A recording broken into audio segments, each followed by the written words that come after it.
মাছ মাংস যখন কোনো খাবারই আর ভালো লাগে না তখন কিন্তু আমরা খুব ভর্তা খেতে পছন্দ করি। ভর্তা দিয়ে ভাত খেতে তখন অনেক ভালো লাগে। আজকে তাই আমি টমেটো দিয়ে একটা ভর্তার রেসিপি শেয়ার করব আপনাদের সাথে। আসসালামু আলাইকুম এভরিওয়ান, সবাই কেমন আছেন? কে কোথা থেকে আমার ভিডিওটি দেখা শুরু করেছেন আশা করছি কমেন্ট করে জানাবেন।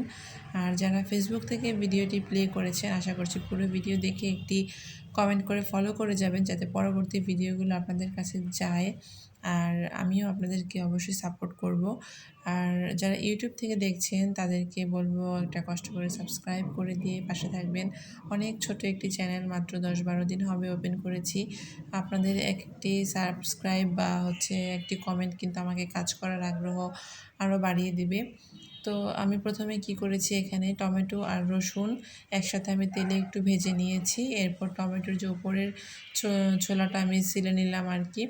আর মরিচটাও ভেজে নিয়েছি। এখন কাঁচা পেঁয়াজের সাথে সামান্য লবণ দিয়ে আমি ভালো করে মেখে নিব। ধনেপাতা, টমেটো, কাঁচা পেঁয়াজ, শুকনো মরিচ ভাজা কম্বিনেশনটাই কিন্তু অনেক মজা। আর এর সাথে আমি দিয়ে দিব সামান্য সরিষার তেল। সরিষার তেল দিলে এই ভর্তাটার মজাটা আরও বেড়ে যাবে।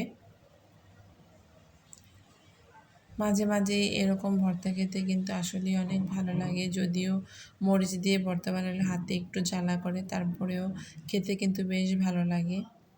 কে কে আমার মতো ভর্তা লাভার আছেন জানাবেন কমেন্ট করে। তো এই মুহূর্তে আমার পুরো মাখাটা শেষ হয়ে গেছে। এখন আমি এখানে তেল দিয়ে দিচ্ছি।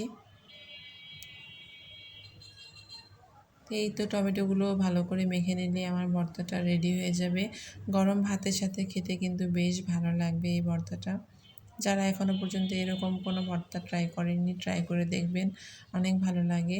তো ভর্তা বানাতে বানাতে আমার বাসার বাজার নিয়ে চলে আসছে। তো আজকে আমি সেটাই আনপ্যাক করব, কী কী বাজার ছিল আজকে।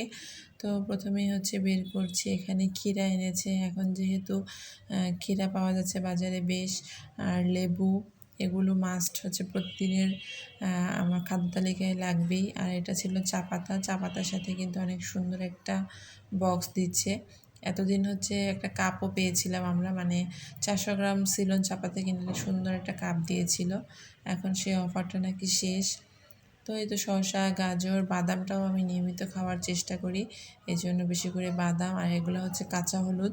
প্রতিদিন সকালে কাঁচা হলুদের একটা চা খাই আমি, যেটা খেতেও বেশ ভালো লাগে। আর কাঁচা হলুদ অবশ্যই শরীরের জন্য কিন্তু অনেক উপকারী। এই যে বিভিন্ন মশলা দিয়ে আমি চাটা বানাই, এটা যাদের চর্বি কাটতেও অনেক সহায়তা করে, যারা একটু স্বাস্থ্য ভালো আর কি বেশি, তারা এটা চাটা খেলে ওজনটাও হয়তো অনেকটা নিয়ন্ত্রণে থাকে।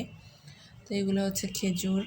তো আজকের ভিডিও যারা এই পর্যন্ত কষ্ট করে দেখেছেন সবাইকে অনেক ধন্যবাদ জানাচ্ছি। দেখা হবে পরের কোনো ভিডিওতে। আল্লাহ হাফিজ।